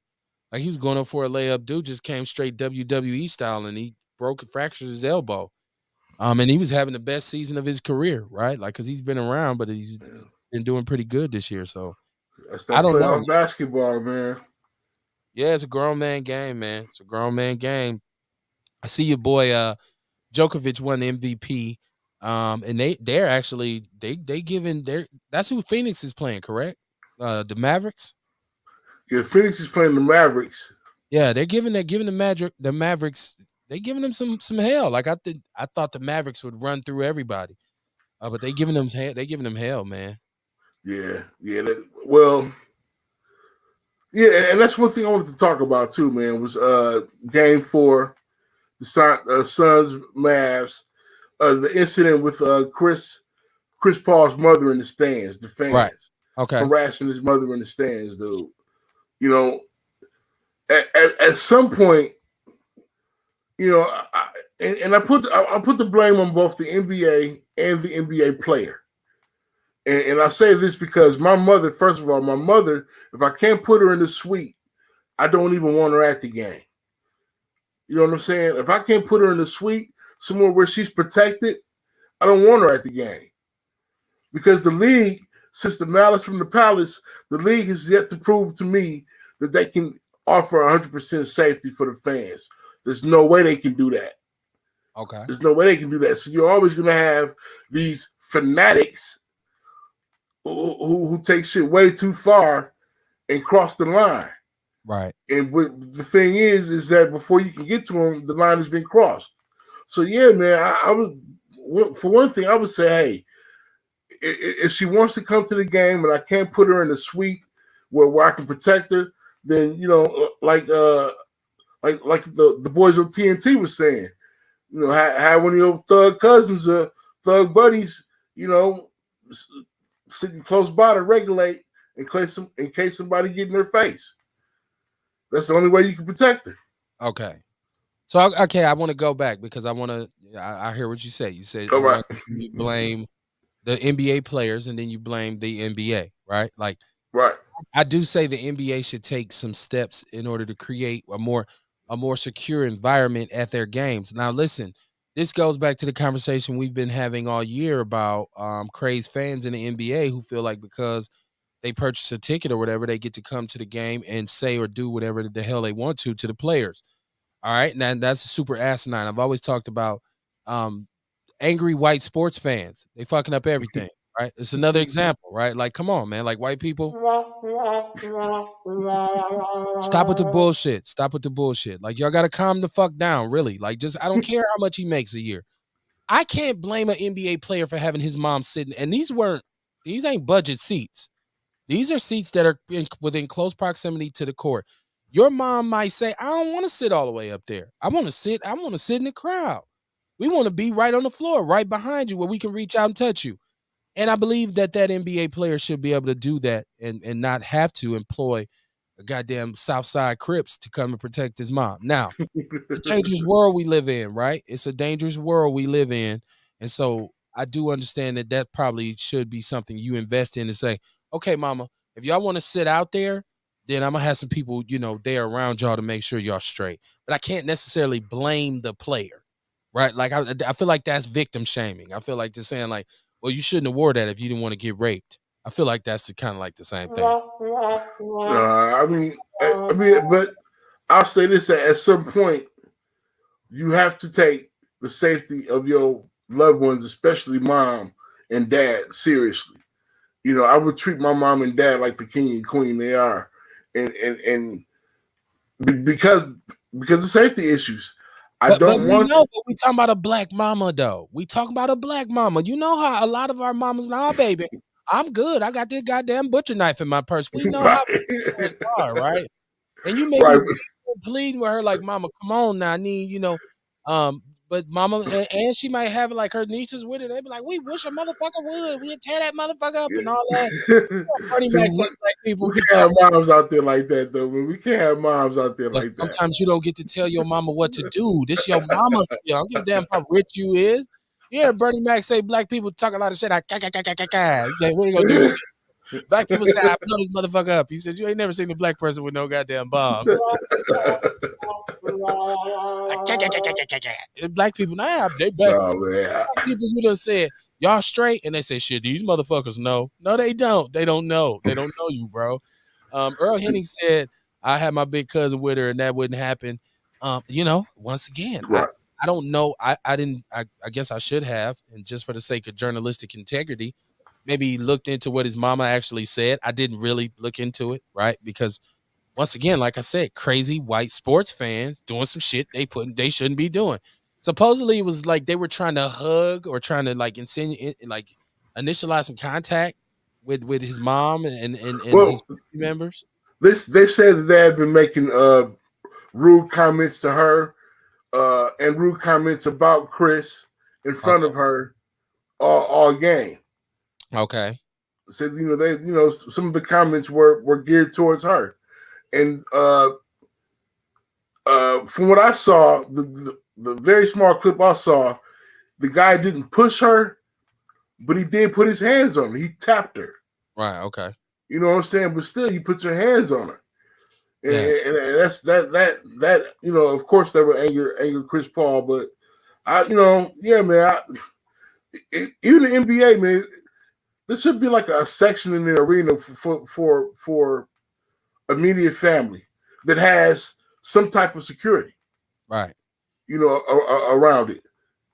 I mean, like look, a couple of games ago, Minnesota on the Minnesota floor, with the girl ran out on the floor. Right, their security guard was on her ass. He was like a shadow. He was already. You know what I'm saying? Yeah, he was there. So it's like it's got to be possible. It's got to be made possible some way that these NBA players can have their at least immediate family. Right. At least the immediate family were protected during the game. I think that's really fair. I would have to know how Chris Paul's mom if she was, open to that. Like, because once again, I had a black mama, and I know but then again, I look at it two ways. On one hand, I can see my mama saying, "Yeah, I don't feel like being around motherfuckers." But then I can see my mama saying, "I don't need nobody to watch me too, baby. I'm good." And you said, "No, mama, no, no, you don't tell me." I don't know. I'd have to see. Once again, though, crazy ass white sports fans, because it's just a coincidence that you don't see black fans engaged in a lot of the tomfoolery. Like, even in the football with the big fights, it's mostly Latinos and white dudes. Like, rarely is it, because brothers be like, "Nah, I can't come for all that." You know what I'm saying? They not to smoke one and come watch the game. Shit here on my high. Say, sit your ass down. Like, it's like, white people, they want to, Charles Barkley was talking about when he had to fight in the bar because the white dude seen him. This dude 6'8", whatever, what have you, big burly Negro. But God damn it, I pay for the ticket, I pay your salary. I could say without. Then he threw his ass out the window, right? Like, so it's like, man, Right. So yeah, man, white fans, get it together, man. Y'all gotta relax. Like, I seen that they said now in Cleveland, the rape center has just donations have just been skyrocketing because of Deshaun Watson signing by the by the Browns. So you already know who's making these donations, right? Because a lot of white season ticket holders said, "I'm not going to even come to the game then. Y'all going to pay this Negro," right? Like, so once again, never mind the fact that he's been exonerated by 2 grand juries, right? And the FBI looked into the shit and said, ain't nothing there. I don't know what kind of freaky deaky shit he's on in the massage parlor, but I mean, apparently whatever he was doing was consensual, or it's not grounds for any kind of criminal prosecution. But white people feel like they hold the moral compass for everything. Like, they're the ones who tell you about being a patriot the most, and then start climbing up the walls of the Capitol like fucking roaches, right? Like, right? That makes them good patriots. For everybody else, it's just like, oh, they're trying to take over the country. Imagine if they did that shit at the Million Man March, where brother said, "Fuck it, let's storm the Capitol." Shit, they would have killed cats in states who wasn't even people who wasn't even in DC. Just in case your ass was thinking about going out there. Why are you shooting people in Ohio behind that shit? They were talking about it. We wanted to prevent it. White people be tripping, man. And then once again, it's not anti-white shit, but think about all the ways white people really be tripping. And you will go, what the fuck is that shit about? Earl Henning said, "Big money face behind the benches. They paid a lot of money to be idiots." Yeah, but I mean, once again, you don't see black people who black people paid a lot of money for their seat. So they're like, "No, I'm getting this shit the whole night. I'm not moving." Like, every time the camera come by, they want you look, see where I'm at. White people like, "Oh, we got season tickets. We don't give a shit." This is where they privilege just gives them this crazy sense of audacity, right? Like, and the audacity of racism, right? Like, the audacity of white privilege and shit like that, man. Big Black Sports Show is the kind of shit we talk about on here. We got a few minutes left, man. 262-202-5131. My prediction is that the Celtics will finish the Bucks off. And Tank, you got to give me a prediction for the series. What you think? I'm gonna go with the Bucks. I'm gonna go with the Bucks in 7. Oh, okay. Bucks in 7. I'm saying they won't win another game. I'm saying they'll lose the next 2 games, right? I'm saying it's terminal time. Milwaukee style. I think we can do it, but I think he's going to take the entire series. Yeah, man. And I don't know if y'all baseball fans, but the Brewers is whooping ass. They in first place. I don't know, because I think our season gets kind of thin. So I don't know if we'll just go off during the time and just come back when football comes back.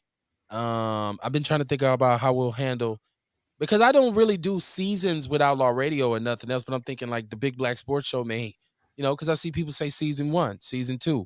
So we may at a certain point say, okay, we'll go off for, a couple months and come back when training camp starts or whatever. But baseball is, that's a game that we aren't as invested in. It's a shame too, because nobody gets paid like baseball players. Right. Coincidentally, we see who the majority of the players in that league are, along with Latinos and Dominicans. So I don't know. The Brewers are winning. It's good. I know last year the Brewers won out and it looked really good. Then they got their ass whooped in the first series, but they was playing Atlanta, so it wasn't no surprise. Yeah, they didn't last long. But you know, obviously this dude Craig Counsell, the manager, has figured out because the Brewers have been winning for the past few years. So once again, it's a thing like the Bucks where they've been one of the top teams in the league for a long time. I just don't believe that they'll win another title this year. I think they have at least 2 more coming.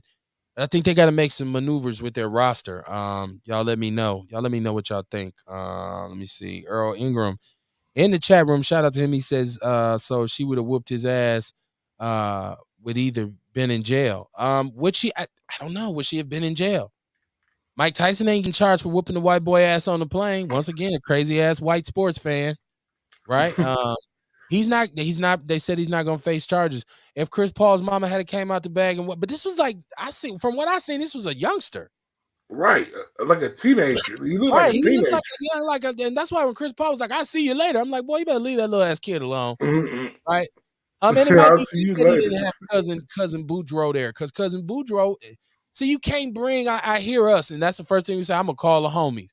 You can't bring the hood where you go. Your cousin, you call them, because I got some cousins who be done fucked around and upped. He ain't got a whole goddamn strap out on the boy at the basketball game, and I got to come off the court. I got to put the gun up, man. You know what I mean? Like, if you're going to get security, get real security, man, because Boudreaux them going to do the fool. They done beat the shit out of the little 15-year-old crowd. They going to do the fool. Right, now they on the folks up talking about they done let the GDs in the door as they get kicked out the stadium and shit. Your ass gonna spend the next 5 years in court trying to pay for this shit, right? So if you don't get security, get the right security, man. Don't bring your big cousin into the shit, man. Before we go, I have to ask you, man, what you think, Kevin Samuel. I don't know if you were a Kevin Samuel supporter. And I know you're not on Outlaw Radio, so we've talked about this ad nauseum. Hey. What do you think about Kevin Samuel's death? And you know what? I actually I actually sat down with my wife and watched a lot of his shows. Okay. And a lot of things I agree with him, man. And there's some things I didn't agree with. Right. But I think it was necessary. Okay. I think it was very necessary. And it was surprising to me when I heard he passed away. Right. Yeah. I think it was very necessary, man, because one thing that I did notice, and I do believe to be true, is that he opened a lot of women's eyes to realization. Did he? I think a lot of our women have been told to, sit and wait for your knight in shining armor, sit and wait for your savior, in your husband or in your man. He was like, no, it doesn't work like that. You know what I'm saying? He's like, stop expecting something that you're not going to get.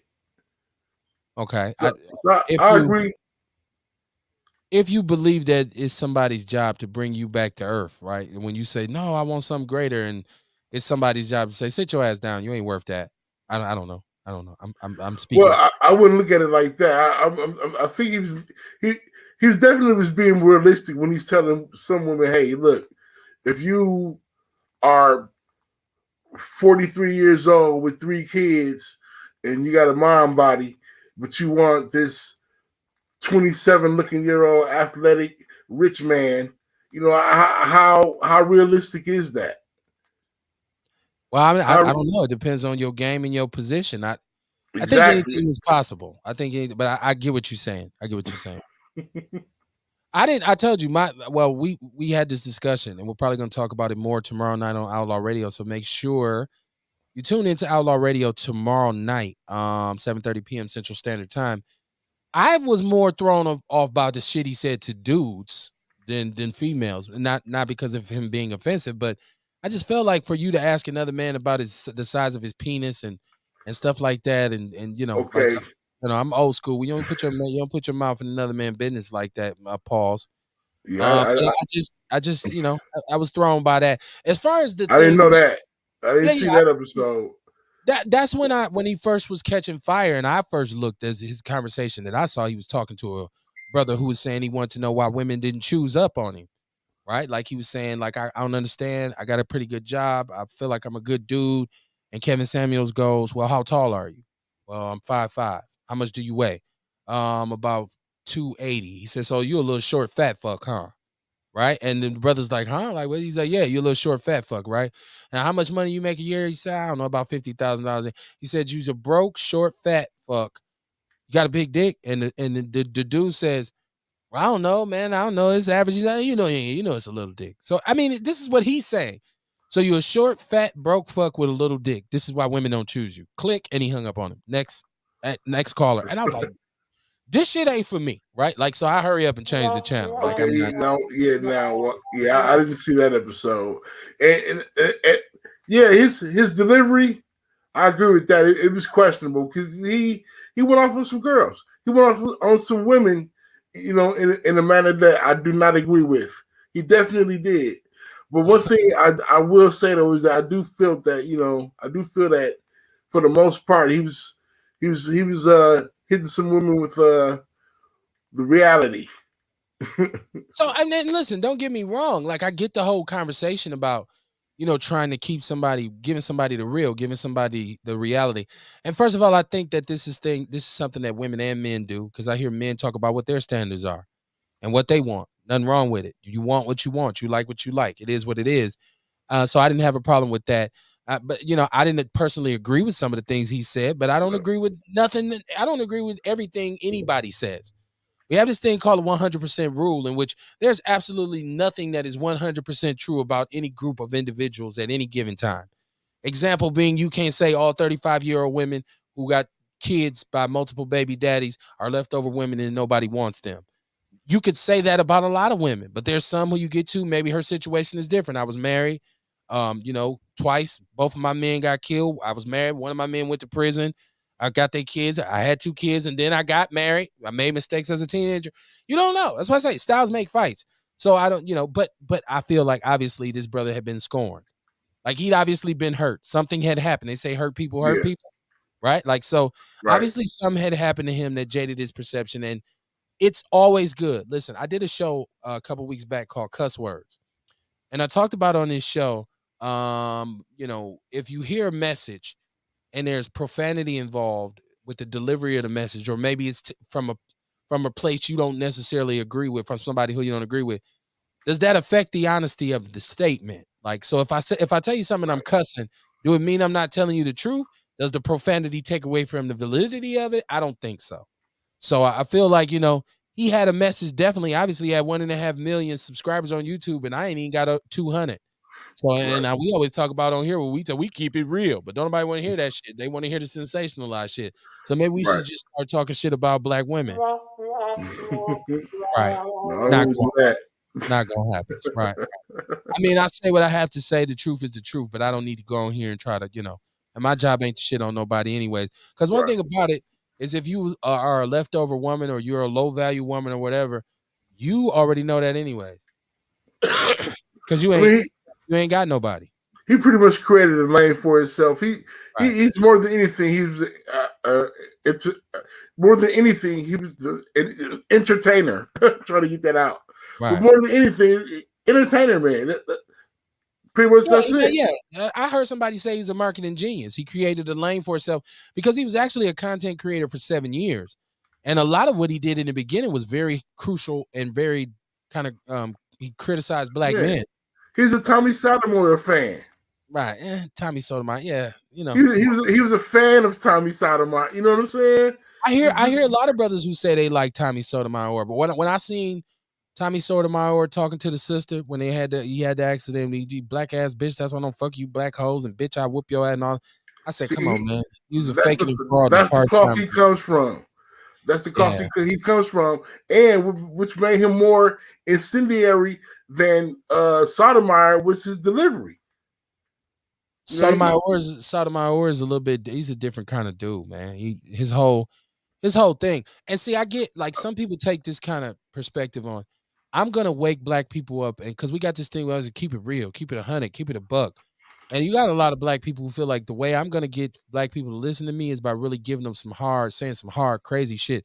Because I got mad about the violence when the 74-year-old lady got beat up, and I was saying, you know, maybe gentrification is is what needs to happen in our community. Fuck it, I'm tired of it. Too many excuses. This is the dumbest shit I've ever seen in my life. You telling me we really can't consciously stop killing each other? That is dumb as fuck. Maybe the only way we're gonna actually get the message is if they gentrify this shit and take it from us, which overall wouldn't affect me because I'm straight either way it go. I mean, we all right. We'll be able to afford to stay. And I got heat for motherfuckers who want to do late night cross burnings and shit like that, but that's another show. But I'm I'm just saying, man. I'm just saying, like that's definitely a perspective that I've heard a lot of people take on. Now I'm gonna tell niggas how shit really is. You motherfuckers is this and that, and I've seen that before. I don't invest in that because I don't build castles on sand. I believe anything that you do, you got to have a strong foundation and something that you can build on, something that you can fall back on instead of it sinking. Look at Wendy Williams. Look at people who based what they do on that kind of content, on that kind of creation, right? And I heard people saying, well, the ancestors killed Kevin Samuels because hey, talk about women. And I'm like, well, if I was too short, I would stay the fuck in the house. Right. Right. Because if you talking about talking shit about women, like we got some rappers who ass it should have been gone. Luke still running around this motherfucker, knock on Right. If Right. him tonight, motherfuckers will blame me, right? Man. I'm just saying, man. You don't have to agree with everything somebody says, but to be able to recognize things that they said, the parts of it that was true, is good. Like I say this all the time. I'm walking down the street and some dudes on the other side of the street, and I hear somebody yell out, "Hey, bitch ass nigga." I'm not gonna even stop and look around because you ain't talking to me, right? You know what I mean? Right. So it's one of those things where they say the hit dog hollers. That's what Ewok was saying last night on Outlaw Radio. Earl Henning said he was an Uncle Tom with a mic. See, and there's some people who say that like that's very coonish. It's counterproductive for you to talk to women like that. Like I see it from a bunch of different perspectives, right? Like I have 8 eyes, right? And so I understand where it could have been offensive, but I understand where it needed to be heard or said, and I understand where sometimes women are just not realistic and they Right. on shit and they need to be straightened out. But I'd say the same thing for dudes, for brothers too. Like, bro, you on some dumb shit. Like, you know, I've heard brothers say shit about women like I wouldn't, she ain't this or that for me. And I'm looking at him like, motherfuckers, you serious? So, you know, whatever. To each his own, man. Choose up or lose up, man. Tank, talk about your book one more time before we get up out of here, homie. And the book is titled Fullback. And you can get the book at Amazon and Lulu. It's on paperback. I think it's actually on sale right now. It's 15% off. You can actually get the book for less than $10 now. It's a good read, true story. Very good book. Did a really good job. If I must say so myself, did a very good job with this book, ladies and gentlemen. It's a must read. Trust me. You'll enjoy it. You will enjoy the book. You will actually enjoy it. And you're going to want to share it. Okay. And just to let you know, I've also started actually working on a new book. Okay. As you know, I just accepted the running back coach position at Shorewood High School. Okay. For messing with football. And I've been inspired to once again put the pen to the paper, man. So far it's been an experience. Right. You know. So you just started. Yeah. Listen, let me know. Keep us in the loop. Y'all make sure y'all tune in to Outlaw Radio tomorrow. Grab his brother's book. Grab some Nature's Nature herbs and supplements. Support any and everybody who you see come on Outlaw Radio, man. It's very important that we understand, man. This is all about intentional solidarity. I'm not one of those people who's ashamed of being black. I seen the little meme on Facebook that said, being black is dangerous as fuck, but it's lit. Right? Like, so I wouldn't trade it for the world, but I just wish that we can get to a place where we can address some of the issues that affect our community and make some positive moves, man. And I think intentional solidarity, us getting together, us really being about being on code and being one nation is an essential part of that. So tune into Outlaw Radio tomorrow night, man. We're going to get it in on a Wednesday night. My work week is almost complete in terms of the shows. I got, tomorrow night and Thursday night for Outlaw Nation. However you do it, man, like I said, I don't expect you to listen to all 4 shows. Just pick 2. Because if you listen to 2, then you'll listen to the other 2. And then all of a sudden you down with the movement, man. So listen, man, do what you have to do, man. But whatever you do, just be true to it. And always be honest with yourself, man. Be honest with yourself. That way, nobody else can surprise you. It's hard to run game on a person who understands who they are and that can appreciate themselves for who they are. And you never let anybody judge you because you may have done the things that they said you've done, but you are not the person who they say you are. I will see y'all tomorrow night, man. Peace and love. These niggas wishy-washy, snitchy like Tekashi. I remember back to days on money in my pocket. Now I'm styling like a rich nigga's closet. Now hear my Samuel L. voice was in your wallet. I got that fire. I got that fire. I got that fire. I got that fire.